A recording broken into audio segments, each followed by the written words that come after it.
Hi friends, welcome back to Yukti Gowda YouTube channel. ನಾನು ನೇತ್ರ. ಎಲ್ಲರೂ ಹೇಗಿದ್ದೀರಾ ಫ್ರೆಂಡ್ಸ್? ಎಲ್ಲರೂ ಚೆನ್ನಾಗಿದ್ದೀರಾ ಅಂತ ಅಂದ್ಕೊಂಡಿದ್ದೀನಿ. ಇದು ರಾತ್ರಿ ಊಟಕ್ಕೆ ಎಣ್ಣೆ ಬದನೆಕಾಯಿ ಮತ್ತು ಚಪಾತಿ ಮಾಡೋಣ ಅಂತ ಎಣ್ಣೆ ಬದನೆಕಾಯಿ ಮಾಡ್ಕೊತಾ ಇದ್ದೀನಿ. ಅದಕ್ಕೇನಿಲ್ಲ, ಸ್ವಲ್ಪ ಈರುಳ್ಳಿ, ಬೆಳ್ಳುಳ್ಳಿ, ಕರ್ಬೇವಿನ ಸೊಪ್ಪು ಹಾಕ್ಕೊಂಡು ಫ್ರೈ ಮಾಡಿಕೊಂಡೆ. ಆಮೇಲೆ ಒಂದು ಸ್ವಲ್ಪ ಕೊಬ್ಬರಿನೂ ಫ್ರೈ ಮಾಡಿಕೊಂಡೆ.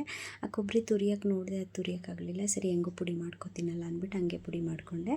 ಮತ್ತು ಇನ್ನು ಕಡಲೆ ಬೀಜ, ಸ್ವಲ್ಪ ಎಳ್ಳು ಎಲ್ಲನೂ ಸ್ವಲ್ಪ ಫ್ರೈ ಮಾಡ್ಕೊಂಡು ಪುಡಿ ಮಾಡ್ಕೊತೀನಿ.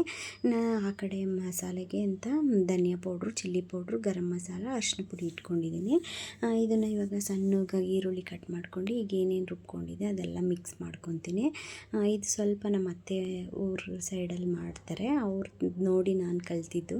ನಾವು ಒಂಥರ ಬೇರೆ ಥರ ಮಾಡ್ತೀವಿ, ಅವರೇ ಒಂಥರ ಬೇರೆ ಥರ ಮಾಡ್ತಾರೆ. ಉತ್ತರ ಕರ್ನಾಟಕ ಸ್ಟೈಲ್ ಅಂದರೆ ಅವ್ರ ಸೈಡ್ ಅಂದರೆ ತುಂಬ ಎಣ್ಣೆ ಬದನೆಕಾಯಿ ಅಂದರೆ ಫುಲ್ ಫೇಮಸ್ಸು. ಅವರು ಈ ಥರ ಎಲ್ಲ ಮಾಡ್ತಾರೆ. ಅವ್ರ ಥರ ಮಾಡೋಕ್ಕೆ ಬಂದಿಲ್ಲ ಅಂದರೂ ಸ್ವಲ್ಪ ಅವ್ರ ಥರನಾದ್ರೂ ಮ್ಯಾಚ್ ಆಗಲಿ ಅಂತ ಈ ಥರ ಮಾಡ್ತೀನಿ. ನಮ್ಮ ಮನೆಯವ್ರಿಗೆ ಈ ಥರ ಮಾಡಿದ್ರೇ ಇಷ್ಟ ಆಗುತ್ತೆ. ಇನ್ನು ಅದು ಎಲ್ಲ ಮಿಕ್ಸ್ ಮಾಡಿದ್ನಲ್ಲ, ಅದನ್ನೆಲ್ಲ ಬದನೆಕಾಯಿಗೆ ಹಾಕಿ ತುಂಬಿಸ್ಕೊತೀನಿ. ಈಗ ಎಣ್ಣೆ ಹಾಕ್ಕೊಂಡು ಸ್ವಲ್ಪ ಸಾಸಿವೆ, ಜೀರಿಗೆ ಹಾಕ್ಕೊಂಡು ಅದೇನು ತುಂಬಿದ್ದೆ ಅದು ಬದನೆಕಾಯಿ ಒಳಗಡೆ ಅದನ್ನೆಲ್ಲ ಕುಕ್ಕರ್ಗೆ ಹಾಕಿ ಇಟ್ಕೊಂಡೆ. ಬಾಣಲಿಯಲ್ಲಿ ಮಾಡ್ಕೊಬೋದು, ನಾನು ಕುಕ್ಕರಲ್ಲೇ ಮಾಡ್ಕೊತೀನಿ. ಸ್ವಲ್ಪ ಫ್ರೈ ಆಗೋವರೆಗೂ ಬಿಟ್ಟೆ. ಸ್ವಲ್ಪ ಫ್ರೈ ಆದಮೇಲೆ ಇವಾಗ ಇನ್ನು ಸ್ವಲ್ಪ ಮಿಕ್ಕಿತ್ತಲ್ಲ ಮಸಾಲ, ಅದನ್ನು ಹಾಕಿ ಎಷ್ಟು ಬೇಕು ಅಷ್ಟು ನೀರು ಹಾಕ್ಕೊತೀನಿ. ಒಂದೇ ಒಂದು ವಿಸಿಲ್ ಕೂಗಿಸ್ಕೊಂಡ್ರೆ ಆಯಿತು. ಸಖತ್ತಾಗಿರೋ ಬದನೆಕಾಯಿ ಎಣ್ಗಾಯಿ ರೆಡಿ ಆಗುತ್ತೆ. ಒಂದ್ಸಲ ಟ್ರೈ ಮಾಡಿ, ನೀವು ಚೆನ್ನಾಗಿರುತ್ತೆ. ಈ ಥರ ನಾವು ಹೆಂಗೆ ಮಾಡ್ತೀವಿ ಅಂದರೆ ಶುಂಠಿ, ಬೆಳ್ಳುಳ್ಳಿ, ಟೊಮೊಟೊ, ಹಸಿಮೆಣ್ಸಿನ, ಕೊತ್ತಂಬರಿ ಸೊಪ್ಪು ಎಲ್ಲ ಹಾಕಿ ರುಬ್ಬಿಟ್ಟು ಮಸಾಲೆ ಥರನೇ ಮಾಡ್ತೀವಿ. ಅದು ಒಂದು ಸ್ವಲ್ಪ ನಮ್ಮ ಮನೆಯವ್ರಿಗೆ ಇಷ್ಟ ಆಗಲ್ಲ. ಅವ್ರಿಗೆ ಈ ಥರ ಮಾಡಿದ್ರೆ ಇಷ್ಟ ಆಗುತ್ತೆ. ಇದಕ್ಕೇನು ಟೊಮೆಟೊ ಹಾಕಿಲ್ಲ, ಶುಂಠಿ ಹಾಕಿಲ್ಲ, ಏನೂ ಹಾಕಿಲ್ಲ. ಒಂಥರ ಈ ಥರ ಚೆನ್ನಾಗಿರುತ್ತೆ. ಇದು ನೋಡಿ, ಒಂದು ವಿಸಿಲ್ ಕೂಗಿಸ್ಕೊಂಡೆ. ಬದನೆಕಾಯಿ ಎಣ್ಗಾಯಿ ರೆಡಿ ಆಯಿತು. ಅವ್ರ ಥರ ಮಾಡೋಕ್ಕೆ ಉತ್ತರ ಕರ್ನಾಟಕದವ್ರ ಥರ ಮಾಡೋಕ್ಕೆ ಬಂದಿಲ್ಲ ಅಂದ್ರೂ ಸ್ವಲ್ಪ ಮ್ಯಾಚ್ ಆಗೋ ಥರ ಮಾಡಿಕೊಂಡ್ರೆ ಇಷ್ಟ ಆಗುತ್ತೆ. ಬದನೆಕಾಯಿ ಎಲ್ಲ ರೆಡಿ ಆಯಿತು. ಇನ್ನು ರಾತ್ರಿ ನಮ್ಮಪ್ಪ ಬಂದರು. ಮಾವಿನ ಹಣ್ಣು ತೊಗೊಂಬಂದಿದ್ರು. ಸೀಸನ್ ಅಲ್ವಾ ಮಾವಿನ ಹಣ್ಣು ತೊಗೊಂಬಂದಿದ್ರು. ಹಣ್ಣೆಲ್ಲ ಎತ್ತಿಟ್ಕೋತಾ ಇದ್ದೆ. ನನ್ನ ಮಗಳು ಫಸ್ಟೇ ಹೇಳಿದ್ಲು, ಅಮ್ಮ ಈ ಹಣ್ಣು ಮುಗಿಯೋವರೆಗೂ ನಂಗೆ ಡೈಲಿ ಸ್ನ್ಯಾಕ್ಸ್ಗೆ ಮಾವಿನ ಹಣ್ಣೇ ಹಾಕಬೇಕು ಅಂತ.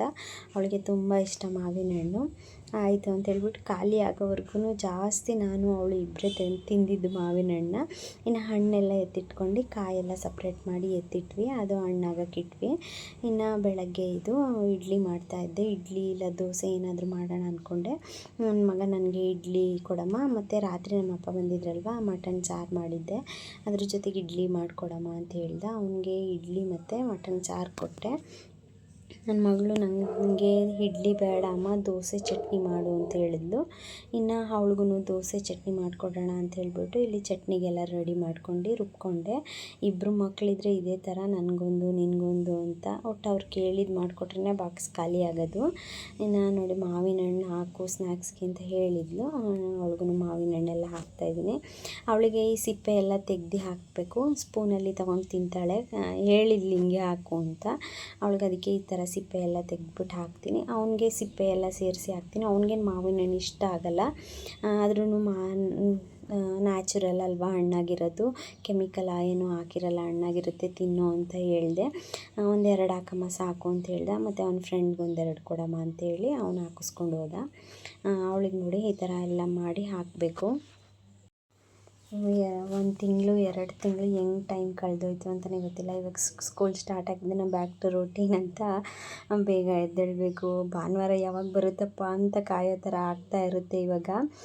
ಅಂದರೆ ನನ್ನ ಮಗಳಿಗೂ 2 ತಿಂಗಳು ರಜೆ ಇತ್ತು, ಆದರೆ ನನ್ನ ಮಗಂಗೆ 1 ತಿಂಗಳು ರಜೆ ಇದ್ದಿದ್ದು. ನಾರ್ಮಲಾಗಿ ಅವ್ನಿಗೆ ಎದ್ದು ಮಾಡಲೇಬೇಕಿತ್ತು. ನನಗೇನು ಅಷ್ಟೊಂದು ಇದು ಅನಿಸ್ಲಿಲ್ಲ, 1 ತಿಂಗಳು ರಜೆ ಸಿಕ್ಕಿದ್ದು ಅನಿಸಿದ್ದು. ಅವ್ನಿಗೆ ಹೆಂಗೋ ಮಾಡಿಕೊಡ್ತಾ ಇದ್ನಲ್ಲ, ಇವಳಿಗೇನು ಅಷ್ಟೊಂದು ರಿಸ್ಕ್ ಅನಿಸ್ಲಿಲ್ಲ. ಬೇಗ ಎದ್ದೇಳಬೇಕು ಅಂತ, ಬೇಗ ಎದ್ದೇಳೋಕ್ಕಾಗುತ್ತಾ ಆಗಲ್ವಾ ಅಂತ ಏನು ಅನಿಸ್ಲಿಲ್ಲ. ಇನ್ನು ಇಲ್ಲಿ ಅವಳಿಗೆ ಹಾಲಿಗೆ ಒಂದು ಸ್ವಲ್ಪ ಬೂಸ್ಟ್ ಹಾಕಿ ಬೆಲ್ಲ ಹಾಕಿ ಕೊಡ್ತಾಯಿದ್ದೀನಿ. ಇವಾಗ ರಾಗಿ ಗಂಜಿ ಮಾಡೋದು ಕಮ್ಮಿ ಮಾಡಿದ್ದೀನಿ. ಹಿಟ್ಟು ಖಾಲಿಯಾಗಿದೆ, ರಾಗಿ ಹಿಟ್ಟು ತಗೊಬರಬೇಕು. ರಾಗಿ ಹಿಟ್ಟಿಗೆ ನಾನೇನು ಮಾಡ್ತೀನಿ ಅಂದರೆ, ಬರೀ ರಾಗಿ ಗಂಜಿಗೆ ರಾಗಿ ಹಿಟ್ಟು ಅಷ್ಟೇ ಮಾಡಲ್ಲ, ರಾಗಿ ಹಿಟ್ಟು ಮಾಡಿಸಿರ್ತೀವಲ್ಲ ಅದಕ್ಕೇ ಸ್ವಲ್ಪ ಡ್ರೈ ಫ್ರೂಟ್ಸ್ನೆಲ್ಲ ಫ್ರೈ ಮಾಡ್ಕೊಂಬಿಟ್ಟು ಪುಡಿ ಮಾಡಿ ಹಾಕ್ಕೊತೀನಿ. ಮನೆಯಲ್ಲೇ ಮಿಕ್ಸಿಲಿ ಪುಡಿ ಮಾಡಿ ಹಾಕ್ಕೊತೀನಿ, ಆವಾಗ ಚೆನ್ನಾಗಿರುತ್ತೆ ಅಂತ. ಇನ್ನು ದೋಸೆನೂ ಅವಳಿಗೆ ಮಾಡಿಕೊಟ್ಟೆ. ಬಾಕ್ಸ್ಗೂ ಅಷ್ಟೇ ದೋಸೆನೇ ಹಾಕು ಅಂತ ಹೇಳಿದ್ದು. ತಿನ್ನೋಕ್ಕೆ ದೋಸೆ ಕೊಟ್ಬಿಟ್ಟು ಬಾಕ್ಸ್ಗೂ ದೋಸೆ ಮಾಡಿಕೊಟ್ಟೆ. ನಾನು ನಮ್ಮ ಅಪ್ಪನಿಗೂ ಕೇಳಿದೆ, ದೋಸೆ ಬೇಕಾ ಇಡ್ಲಿ ಬೇಕಾ ಅಂತ. ಅವರು ಏನಾದರೂ ಕೊಡು ಅಂದರು ಪಾಪ.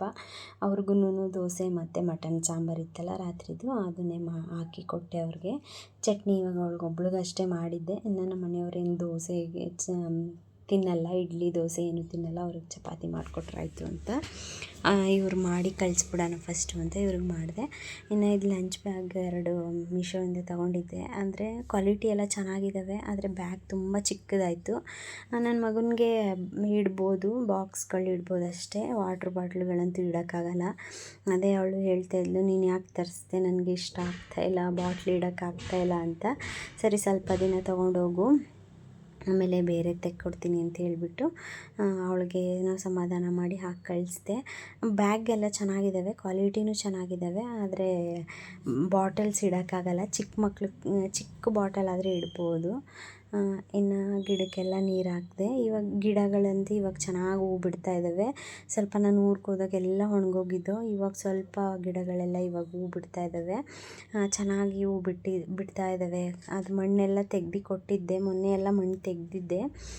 ಇವಾಗ ಎಲ್ಲ ಚೆನ್ನಾಗಿ ಹೂ ಬಿಡ್ತಾ ಇದ್ದಾವೆ. ದಾಸವಾಳನೂ ಅಷ್ಟೇ ಒಂದೊಂದು ಮೊಗ್ಗಾಗಿದ್ದಾವೆ.